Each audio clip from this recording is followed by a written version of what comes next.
boy Kelton. I'm here today with this 2002 CBR f4i.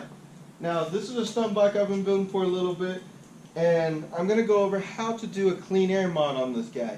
Now the reason why we're going to do a clean air mod to these is because whenever you're at balance point or a little bit before it on these bikes, the oil will travel up through the valve cover and it'll go into your airbox and down into your throttle bodies.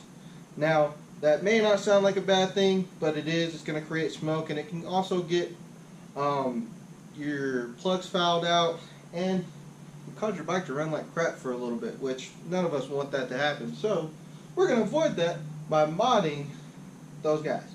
So keep in tune. We'll get started real quick. Okay, now to get started, of course, we're going to have to take off everything to get down here underneath the airbox. So in doing that, I'm going to have to take out these two bolts right here that hold the seat. If you don't know how to do it, pretty simple. You can pull this little corner back and put your guy on there, get that bolt out. Same with this side. And then the next steps are going to be taking out your two bolts up at top, and there's also going to be two bolts underneath here that's held in by a bracket that holds this guy in. Alright, now that we got those bolts underneath here, and the bolts that were underneath here, got the little pieces out, got our seat off, now we need to bring our tank up, and we need to get it out the way. Either we can unbolt this whole thing, or as I like to do it, get one of these.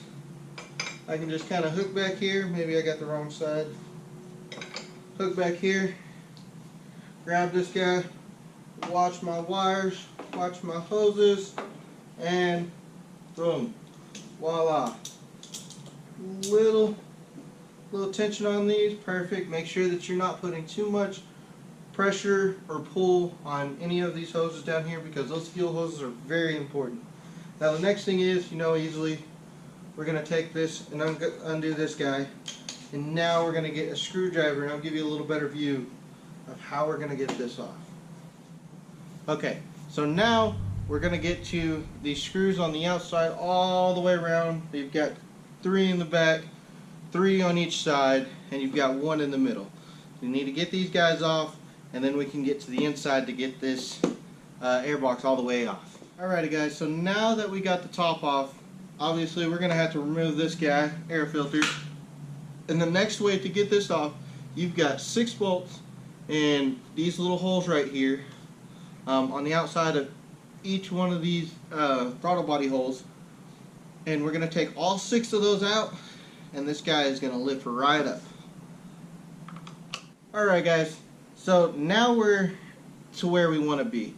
First we're going to have to take off these guys, these hoses. The one that goes over here, we're going to completely remove that guy out the picture. The next step is going to be, we're going to need to take off this solenoid right here, which it looks like that once you get the 3 hoses disconnected that are right here. It might be a little tricky. You might have to take off this little bolt right here, but I got mine to slide off, so obviously we don't need that guy anymore. So the next step is how we're going to connect these lines to make this work. We'll get to that real quick.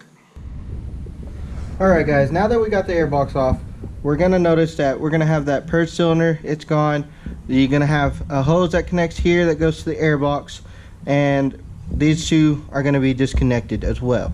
Now mine, I did it a different way because I'm going to do block off plates where these guys connect, and I already have a clean air going right here, as you can see. Well, the best way to do this is not this way. The best way to do this is going to be take those hoses off of this right here, get a 3-way T. I'm going to put those guys on there, and the hose that comes off of the case cover right here, it's going to come up, and we're going to put right in there. That is the simplest way to do this mod, and the best way, unless you're like me and like to do things difficult, which is the way I have it now. Thank you guys for checking out my video.